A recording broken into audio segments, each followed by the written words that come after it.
So our first topic that we're going to be discussing about is kind of setting a general overview of what we're intending to discuss with student monitoring.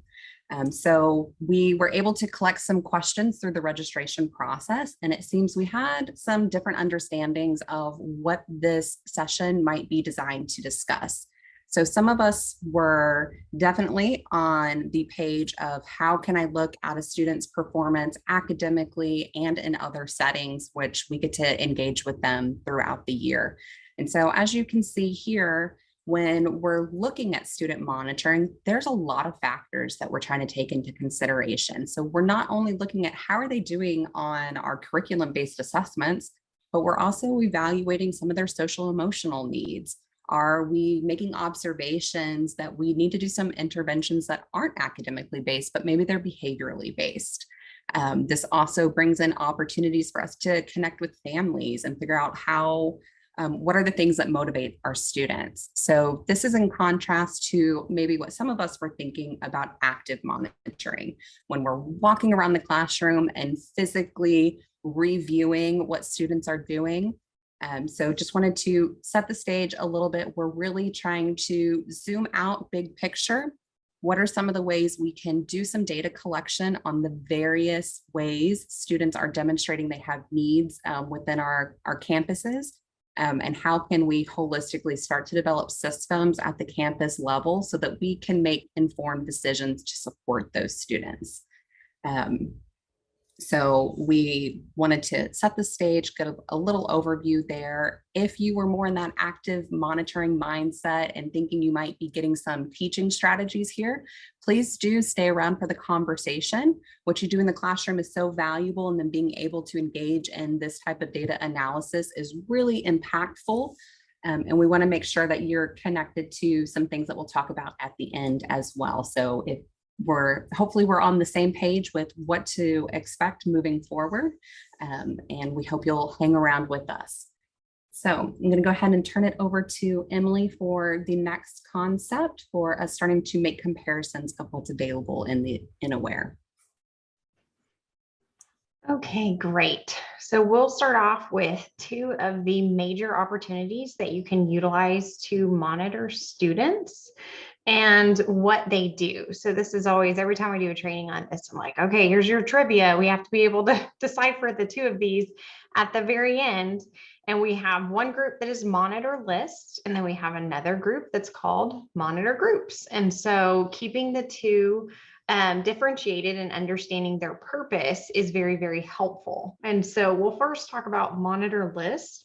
Those are designed to support teachers. And so teachers using monitor lists are able to add students to their roster that they really don't necessarily teach. And this could be appropriate for lots of different things. So when you think about if we have mentoring, if we have coaches, if we have support staff, different people that need access to students, then we can have teachers and those staff members create a monitor list. And that is designed for those people to create a list that they now have access to, that they did not have access to in the past. A newer feature that we added here that I love, because this was a problem in my prior district, was the ability to share your classes through monitor lists. And this is amazing.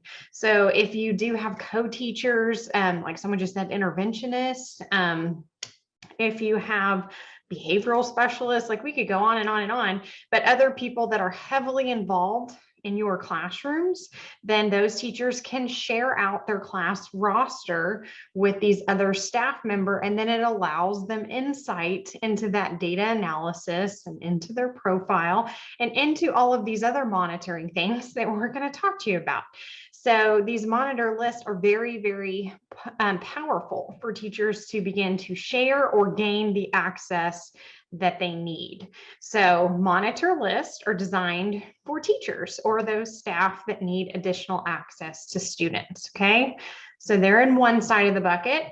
And then on the other side is monitor groups. And that is designed with a different purpose. So monitor groups are designed for campus administrators. So now we have our administration staff who is going through data analysis, and they start finding that there are populations of students that we should monitor. And you could think of, hundreds of things for this.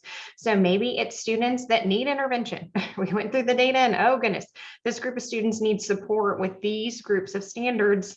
What is outstanding in the interface is it automatically assumes that when you have filtered down, even by double clicking or maneuvering the data view, a button will appear and it says create a monitor group.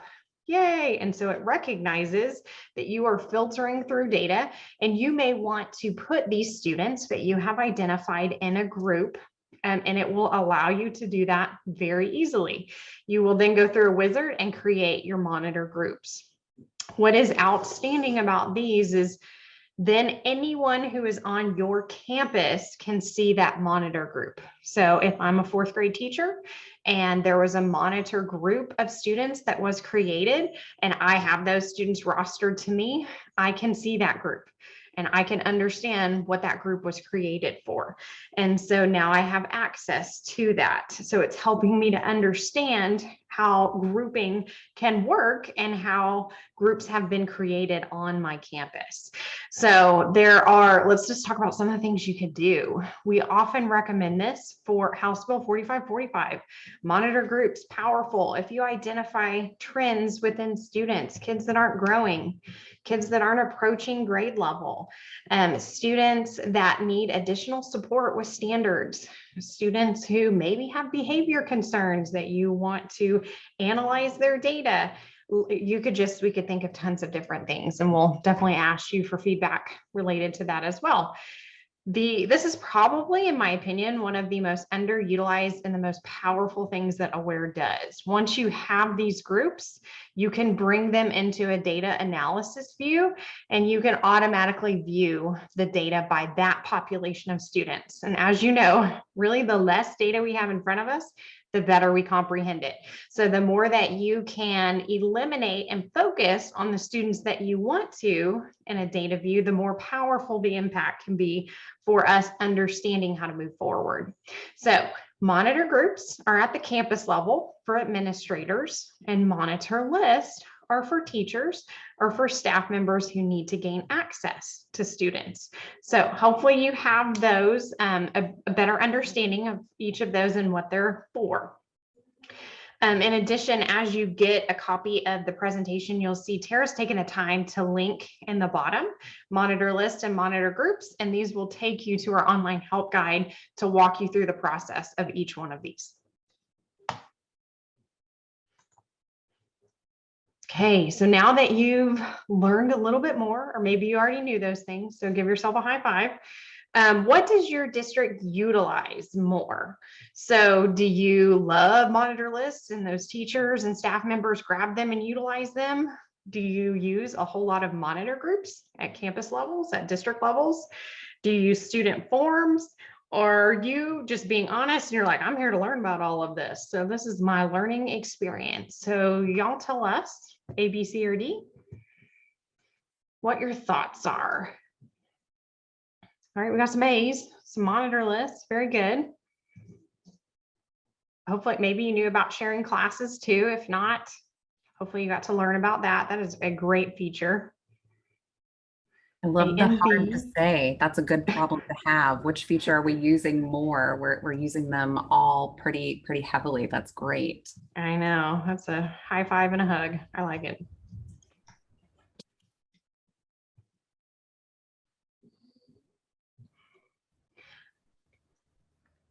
Okay, so we're going to continue our conversation with some additional tools that you have available that can support your systems for student monitoring.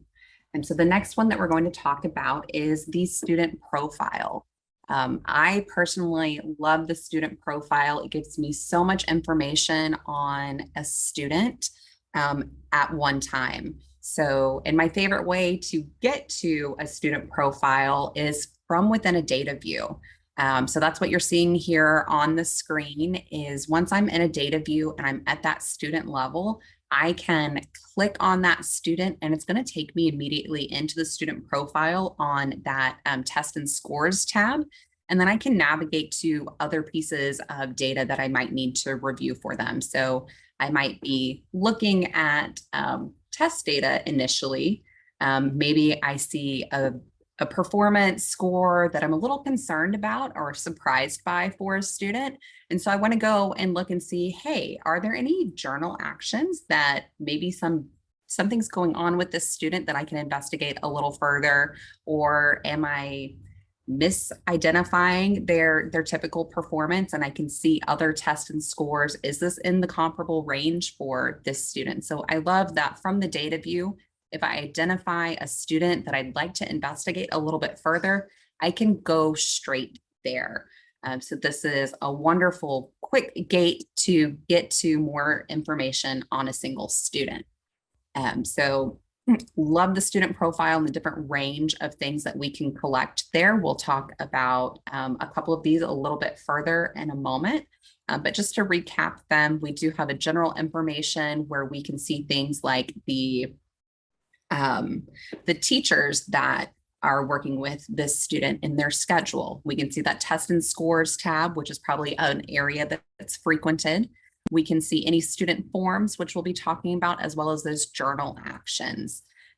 Depending on your district setup, you might have items there, which would allow you to see certain things that might be registered to a student based on your systems.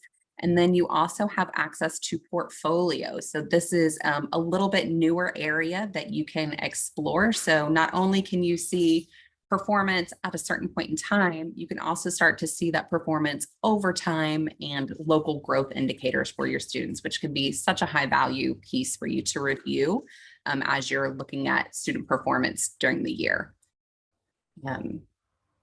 Emily, I'd love for you to share. Oh, no, we're going to keep moving to the next topic, which is those student forms. Great. So student forms are available for you to utilize. So what I really like to talk about with these is I joke in my prior district, we called them the purple folders. So we had purple folders for every student that were in the filing cabinet in the front office. You may still have that going on, but student forms digitally replaces that. So anything that you have in those permanent record files, you can recreate with student forms. So keeping that in mind, it could be extremely powerful for you to start documenting these things. What I noticed in a district is when we took advantage of this, when we had parent-teacher meetings or ARD meetings, this was incredibly helpful to bring up student forms in that profile. And you can have very thorough conversations with parents, and all of your evidence is in these forms that you get to say, on this date, we did this with a student. On this date, we did this. And you get to have those very detailed conversations because of student forms. So when you think about it that way, you can see some of the categories in front of you: at risk, advanced academics, student wellness, SPED, RTI. I mean, there are just tons and tons of forms that you could associate with the student, but anything that you really want to individualize, you would create a form for, because again, this is tied to the student profile. And any teacher that is rostered to that student can see it. So at another district I worked with, they did behavior here. And when a teacher would pull the kid's card, and they're now on their goal card, we would document that on the forms tab. So we had behavior there. So then the next teacher that student saw knew where their behavior was on that day. Parent-teacher communication could be documented here. Just lots of practices that you want to keep available and really document for. What is also a benefit is this automatically archives every year. So as you archive just your schedule and everything in Aware and in the system, these all roll over. So again, it is that permanent file for that student, and you can always go up to the top menu and say, I want to look at last year. I want to look at the year before. So you can see everything that was documented on this student for every year they've been enrolled in your district. So it is a great way for you to collect very detailed information for that student and have all of those records available for you. A couple of other things very quickly is you can see that there are date and time stamps on this. So we did make sure that teachers understood, identified kids under TELPAS using forms, and a teacher would type in their name and sign off that they understood that this student was receiving TELPAS services. And then as an administrator, I can go in and see every teacher when they looked at that form, when they signed off on that form. I get incredible data results to keep everything accountable. So that is another nice element as well, and it keeps that communication open. So student forms allows you to go grab and create these forms. Another huge benefit, if you're like, I don't have time to create a form, I completely understand. We have a forms community, and I'll be honest, I probably never created a form from scratch. I went and grabbed one in the community under all of these great categories. I copied it from a district who already had a great process, and then we edited the form together as a district to make sure that it fit our needs. So much easier than you would think. Go grab a form that already exists. I assure you there's probably one, and then you can edit it and make it very customized for your district. So again, student forms are that permanent record for students of very individualized information. And what's important here is every teacher of record can see this, okay? So every teacher assigned to the student can see what's happening in these forms. Before we move into the next topic, Emily, I know you said you really love monitor groups and the functionality they provide. Can you speak a little bit about how student forums and monitor groups can work together? Yes, absolutely. So what is really great about both of them is student forms really allows you to say what's happening. Again, so let's run with a scenario. Let's just say that we identified a student under House Bill 4545 that has not approached grade level for 2 years consecutively. So now we need to develop a plan for that student. What are we doing? So we know that they need to be pulled and they're coming for intervention. So you could have a form for that student that documents what are we doing, because we've assigned them to a monitor group. And now the form is allowing us to document what's happening during that time so that we can see if these things are being effective that we are using our time for. And how you could do that is honestly, in this case, you could bring in a form into a data view as well. So both of them function similarly, that you can create a data view. You can say, oh, I have a student form for House Bill 4545, drag it into a data view and monitor those kids' performance over time. So you could do it based on those students that you know are going to intervention because they have a form established. And then you can see exactly performance over time and filter by that group. So 2 different ways that you can pull in and utilize each one of those. And one of them is just more focused. One of them is more focused on your documentation, and one of them is just more focused on monitoring. So you can pick which route is more appropriate based on the scenarios. Awesome. Thanks for providing a little more clarification of how those two can be connected. As a reminder, we've had a couple questions start trickling in. As you have a question, please drop it in the Q&A so that we can answer that towards the end of the presentation. So don't think we're ignoring your questions. We will get to them a little later in the presentation, but as you have them, go ahead and submit them in that Q&A window. And so the next feature that we'd like to talk about is journal actions. One of the reasons I am particularly fond of journal actions is this is completely customizable for you within your district. So these categories that we see here can be set by you locally. So you can identify what are the priorities of things we want to call attention to and be able to truly monitor for our students. These could closely follow things like your multi-tiered support systems that you have, or maybe you are running a PBIS program, and these can be closely aligned to how we're trying to work with students at these levels and documenting some of those qualities. So we can see some examples here of some rewards that were distributed within a classroom, how a student took initiative during a student-led conferences. So the teacher kind of got to submit a journal action that was just really almost like a brag on the student and celebrating the ownership they were taking within the classroom. And then we can see some other things like a nurse visit might be something that you're wanting to document, especially in the world we're in right now. This might be super critical for your documentation to be able to verify.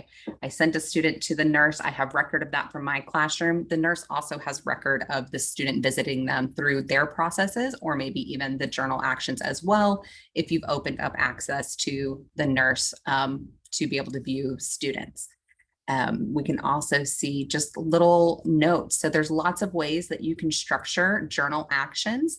And again, this could be things that are behavioral documentations from the classroom. They might be certain consequences that were administered or rewards from the classroom, or even contacts home. We can see maybe that was an email or a phone call or a parent conference. So you can really distinguish your categories here and then build routines to share these with family. So Emily has a great story about being in a district and the way that she was able to kind of curb a parent that came in with some heightened emotions and share some evidence based on the practices that the district she was in was using for journaling. So Emily, I'd love for you to be able to share that experience with the group.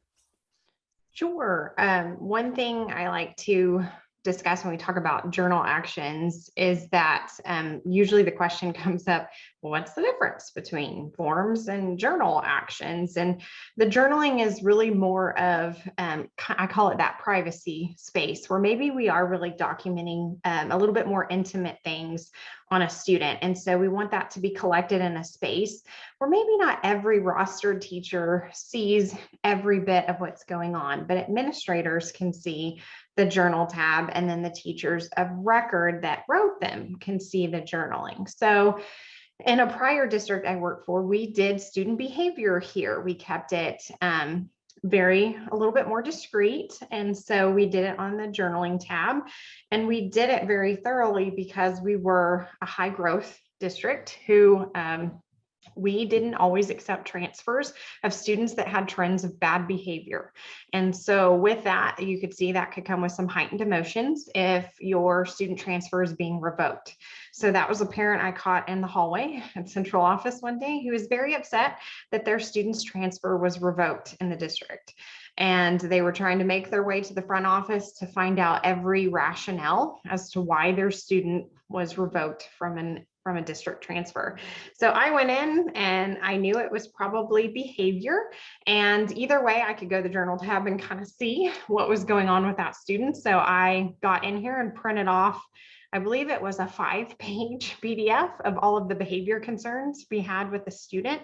And the parent very quickly calmed down and understood that we had evidence to support that rationale of not approving that in-district transfer. So that really lessened a very heightened situation because we had evidence that I could easily print off and show, this doesn't meet the criteria of allowing a student to transfer with these behavior concerns. So you can see how that really helped. Again, we always had it as communication between our principals and our teachers too.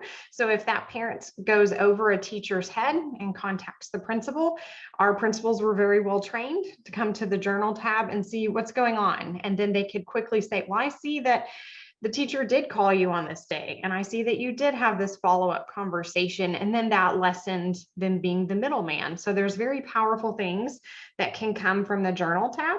But again, it's a different space where forms is every roster teacher can see it, and journal is a little bit more of that intimate space where a principal and the teacher can really openly communicate there. So hopefully that makes sense and that helps understand each of those.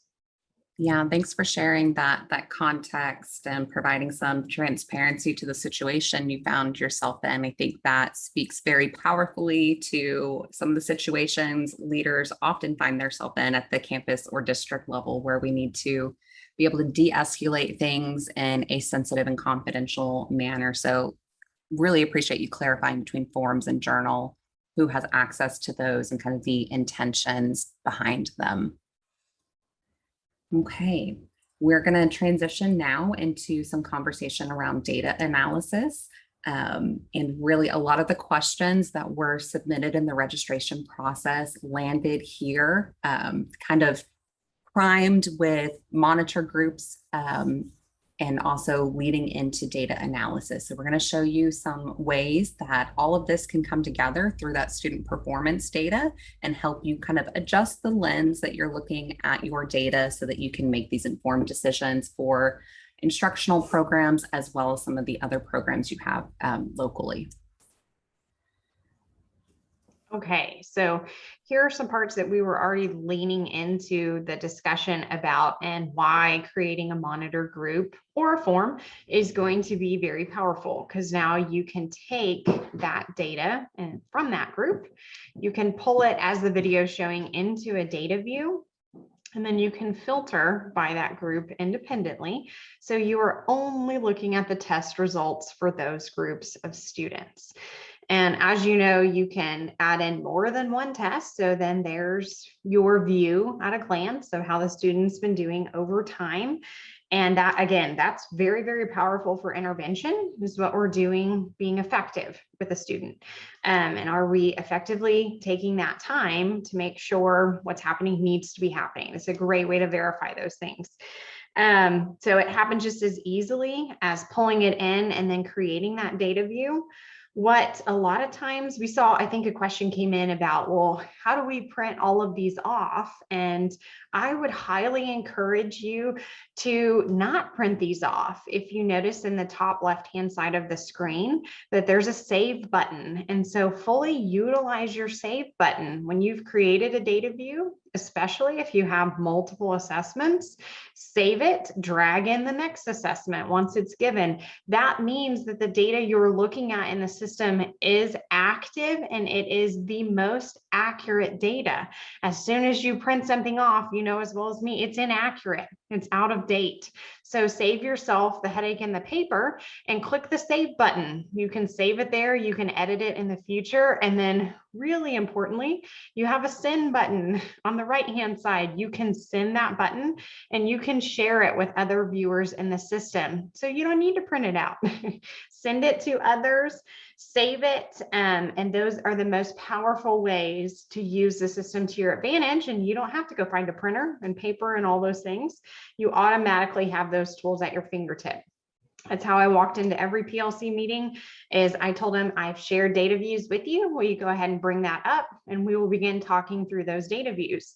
A very simplistic way to make sure everybody's on the same page. So custom data views and that save button are really, really powerful, because we did have a lot of different questions about how do you look at learning standards very quickly? And the drop-down menu right here will go to learning standards instantly, and you can click save and make sure that you have that information. So utilizing custom views is incredibly powerful and saves you lots of time in the long run.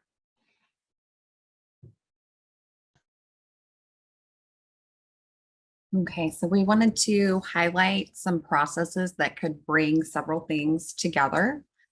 So here is some steps that you might already have in place in a way that they can start to complement each other within Aware.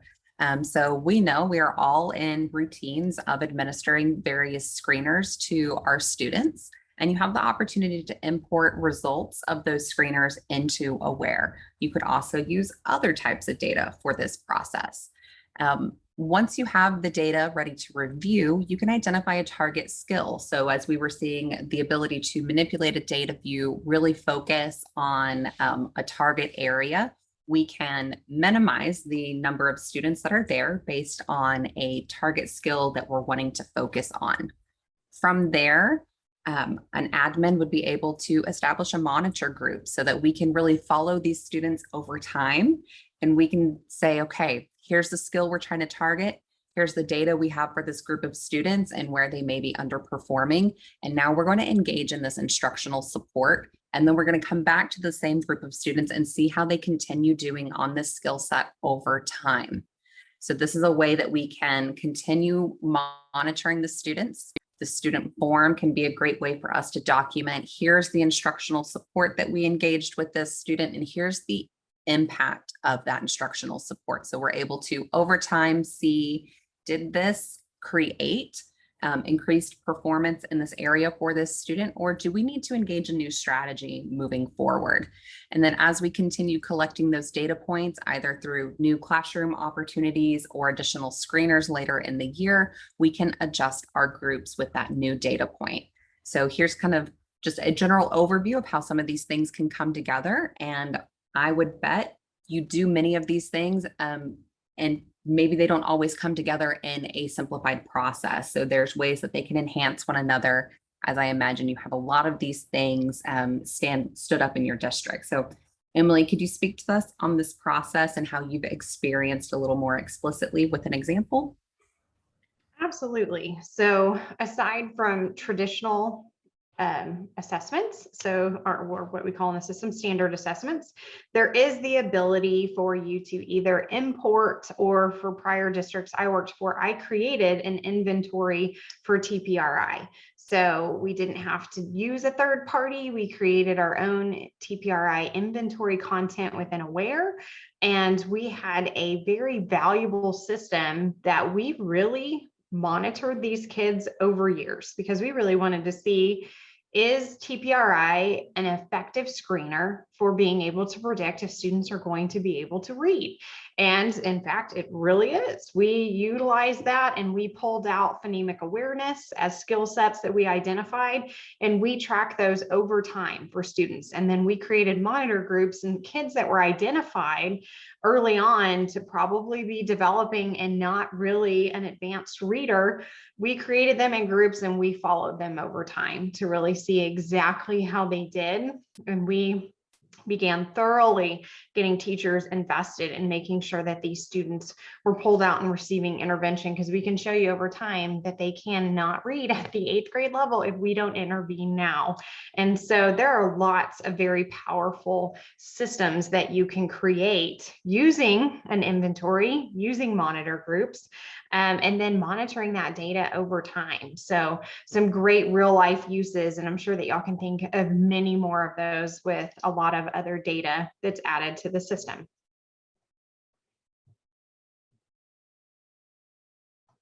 Oh, and it's me. Okay, good. So now we'll follow up with you. I feel like we've been talking a lot. So based on what you've learned, what's a criteria you could use locally? So what do you think you could use monitoring for? So I mentioned House Bill 4545 several times. Do you want to monitor those kids? That's become a hot topic. Domain 3, we also utilized it for students that are heavily being monitored in Domain 3. And so we can pull them into a monitor group to make sure that they're meeting those cut points of Domain 3. And students not making consecutive growth, we could pull them into a group as well and monitor their performance and document on them. Again, we could even extend this. Or do you have clubs? Do you have mentoring? Do you want to see how these things are affecting academic performance? Or if they are, you can monitor those as well. Or are there other things that you are doing to monitor students? And if there aren't things you're doing right now, do you have ideas? We are open to hearing some ideas, what you think is good. You can tell us A, B, C, or D, or E, tell us something else. We are game. We want to hear. SPED students to show progress. That is a great idea. Pulling out SPED students. We really want them to grow every single year. So monitoring that, exceptional. We had House Bill 4545. Yes, RTI, Tier 3 interventions. Yep, absolutely. Are those being effective? Do we see growth with those students?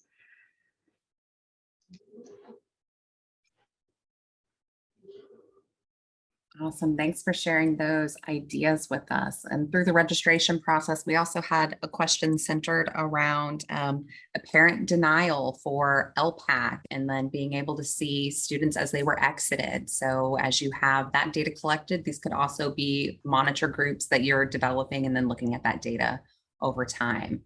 So that is another use that you might be examining through your student monitoring. We're going to pivot just a little bit before we get to all of your questions, since we had so many questions come in on data analysis and being able to view new tools in for new item types and their item analysis, we wanted to share with you a little bit about a newer tool called single test analysis. So Emily, I'll let you kind of speak to what this is and give a little example for our guests. Sure. Single test analysis is our newest tool in Aware. This is available right now, but it's only available to Aware Premium school districts. So if you don't know if you're Aware Premium, you can always reach out to your account manager and find that out. But we do have this available now, and we are very, very proud of single test analysis. It gives you those visual representations of data. I feel like all teachers are craving this. Administrators have been craving this too, let's be honest. And so it is the very efficient way to go look at test data immediately that you have given. It is live data too. And so it will always tell you this is how many kids have taken the assessment versus how many students have been assigned to the assessment. You can see everything from performance summary. So how are every student groups doing? How many were approaching? How many were meeting? How many were mastering, or whatever your district uses as those cut points? And you can easily break that down, as that's being shown here, by different demographics and really see, do we have a nice little bell curve? Are we to the right? Are we to the left? It really gives you that perspective on overall performance very quickly and see how students are performing. From there, as soon as we see performance summary data, we want to know those skills. How are they doing on those skill sets? So another tab here is the learning standards summary that you can quickly see the highest performing standards, the lowest performing standards, and then very, very powerful, utilizing the lens of depth of knowledge, which we will have in a future webinar, and we're excited to talk more about that. But are students doing well on depth of knowledge level 1 question versus level 3? Do we have a good variety in our assessments of each of those levels of questions? So you get to click and interact with all of this data and see those answers and get really great conclusions very quickly. That was our goal. Then the last tab is really where your questions came from. So I wanted to go ahead and get to the last tab, which is item analysis. So what you can see in item analysis is really what y'all were hungry for, is what are those misconceptions for students? So how are they answering these new types of questions? How many points are they being awarded for each of these questions? And how did they earn these points? So we are in a whole new world of assessment, and the item analysis tab allows you to click on a question, preview the question, as you can see here, and see answer distribution very quickly. How did students answer? What answer choices did they select? As you hover over, it's very interactive to show you correct in the area that students selected, and all the way down to the individual student. How many words did they use to articulate their thought? How did they spell things? How did they select answer choices? How did they graph? All of those very powerful new questions we have, you can see down to the detail in single test analysis and figure out those misconceptions very, very quickly and see how students responded to every question. So we are pretty proud of single test analysis. I feel like it's my new baby. I'm very, very proud of this. And it is very helpful for that PLC conversation. It quickly guides you through that process. That's what I did in PLCs: performance, learning standard, item analysis, very quickly. So if this is something you're interested in, we can definitely get you more feedback and support for single test analysis. But since we saw so many questions come in, we wanted to let you know those are no longer feature requests. We have all of those features available today. So I'll pause and see if we have any questions. We did have some questions come in. Some of the questions are directly from our ESC leads. So I would encourage those of you that are needing to check on which districts have Aware Premium licenses to go ahead and reach out to support@eduphoria.net, and we can connect you with the partnerships team to provide you those details. So if you are supporting multiple districts and would like more insight onto who has this available, please do reach out to support@eduphoria.net. They can also clarify any ESC demo level access to this tool. And then we had a question around how to access single test analysis. So again, the condition of having aware premium will need to be in place. Once that is active for your district or organization account, you would need to go to aware and navigate to the Try Aware beta. So you'll need to be in the beta experience for that enhanced navigation. And on the left navigation panel, you will see the tool for single test and then be able to access the data that Emily was able to demonstrate in these slides. Okay. Yes. Very good. I only saw one other question that came in the chat that's about admin rights for sharing a monitor list. So I'll talk about that very briefly. A monitor list, again, is for teachers. So the teacher would go in and create a monitor list. Or if I don't have a rostered list of students, I can still go create a monitor list and say, these are the students I wish to monitor. And then an administrator approves that list. And so that's kind of how that flow works. So I have to take ownership of who I need in my list. I fill it out and add the kids, and then an administrator approves that list for me. So that's kind of how that flow goes, so that I can be constantly updating. Okay, now I don't need to monitor this kid. Now I do need to monitor these groups of students. And then my administrator can approve those, just because, again, that's FERPA, and we want to make sure that the people who have access to student records are those that have been deemed appropriate to have those student records. So they do go through an approval path. Okay, hopefully that answers that question. Okay. Well, this is an opportunity for you to submit any other questions that might be floating around on your mind. We do have a couple questions from our registration that we'll go ahead and discuss. So we had a question very similar to what we just answered on how can I easily set up groups? What can monitoring do for me as a district leader? So Emily, could you speak to that a little bit for us?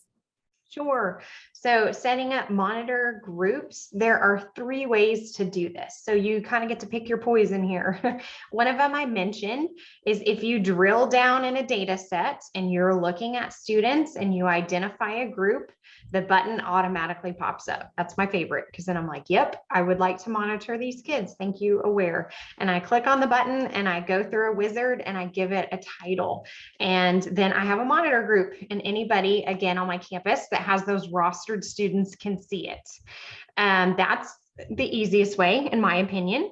And the second way is if I go to the student tab, there is a button that says create a monitor group, and I can go through that wizard just automatically. And from here, I can type in student names, student ID numbers, and add them to the group. If you're a large district and you automatically got nervous about that, don't worry. The third option is you can import a group of students based off of their local ID number and create a monitor group automatically through that wizard as well. So again, from a data view, you can create it by hand on the student tab, or you can import the data as well on the student tab to create a monitor group.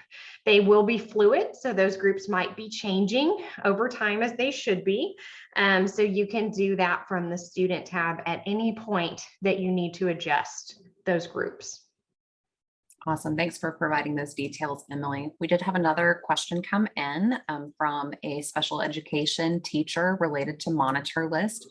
Will they be able to see different subject areas for the students? Let's say maybe the ELA teacher created the monitor list. Will the special education teacher still be able to see subjects like math and social studies or electives for the students on that list? That is a great question. And yes, you can. So once you are approved to have a monitor list of students, you get to see all of that. You get to see their testing history.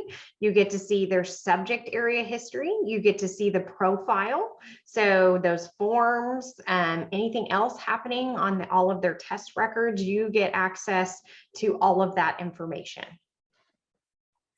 So you'll be able to access the students through the monitor list that was established and not necessarily by the class period. So depending on how those monitor lists were set up is how your students will be grouped for you. Because Going back to the beginning of the presentation, the monitor lists really function as a special roster. So if you're wanting to see those students set up a little bit differently, you could edit a data view and do some sorting to determine some criteria to help break them out into different groups if that's going to be beneficial for you.